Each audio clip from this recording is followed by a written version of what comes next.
నమస్తే అందరికీ. ఈ వీడియోలో కనిపిస్తున్న పేరు మహేశ్వర్ రెడ్డి. మహేశ్వర్ రెడ్డిగా నల్లచెరులో ఈయన పరిచయం అయితే చేసుకున్నారు. అనంతపురం జిల్లాకు అంతా చక్కెర నేనే సరఫరా చేస్తానని, అలాగే సిగరెట్లు కూడా నేనే సరఫరా చేస్తానని నల్లచెరులో అందరికీ పరిచయం అయితే చేసుకున్నాడు. నల్లచెరువు బస్టాండ్ దగ్గర ఒక ఆఫీస్ రూమ్ కూడా ఆయన ఏర్పాటు చేసుకున్నారు. ఆఫీస్ రూమ్తో పాటు ఇల్లు కూడా ఆయన ఏర్పాటు చేసుకున్నారు. ఆయన డైలీ ఆయన దగ్గర దాదాపు 3-4 కార్లు అయితే మెయింటైన్ చేసేవాడు. ప్రతిరోజు ఒక్కొక్క కారులో అయితే ఆయన నల్లచెరువు చుట్టుపక్కల అయితే తిరిగేవాడు.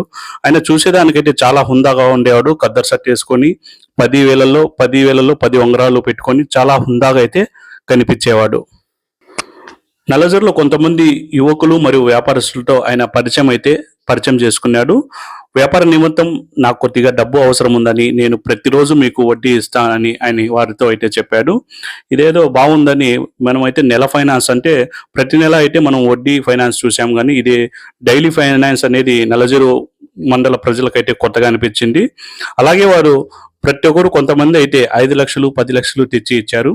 5 లక్షలు తెచ్చి ఇచ్చిన వారికి ప్రతిరోజు 5,000 అయితే ఇచ్చేవాడు. 10 లక్షలు తెచ్చిచ్చిన వారికి ప్రతిరోజు 10,000 అయితే ఇచ్చేవాడు.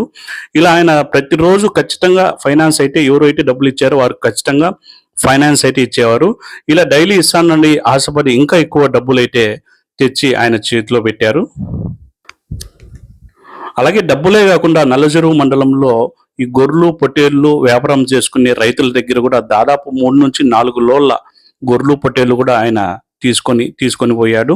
ఇలా దాదాపు గొర్రెలు పొట్టేలతో పాటు నల్లచెరువు మండలంలో దాదాపు 2 కోట్ల మీద వసూలు చేసి రాత్రికి రాత్రి ఆయన పరారైతే అయిపోయాడు.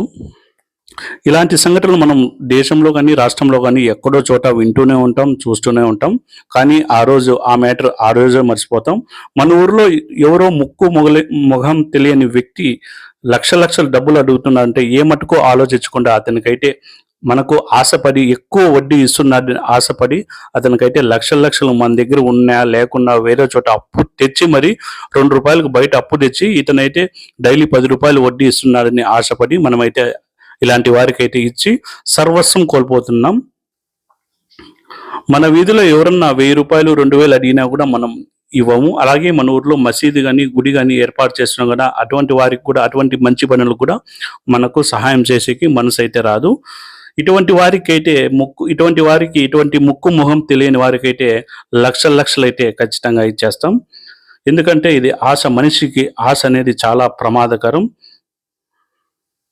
ఇక నుంచైనా కొద్దిగా జాగ్రత్తగా ఉండండి. ఇలాంటి వ్యక్తుల వల్ల మీరు జాగ్రత్తగా ఉండండి.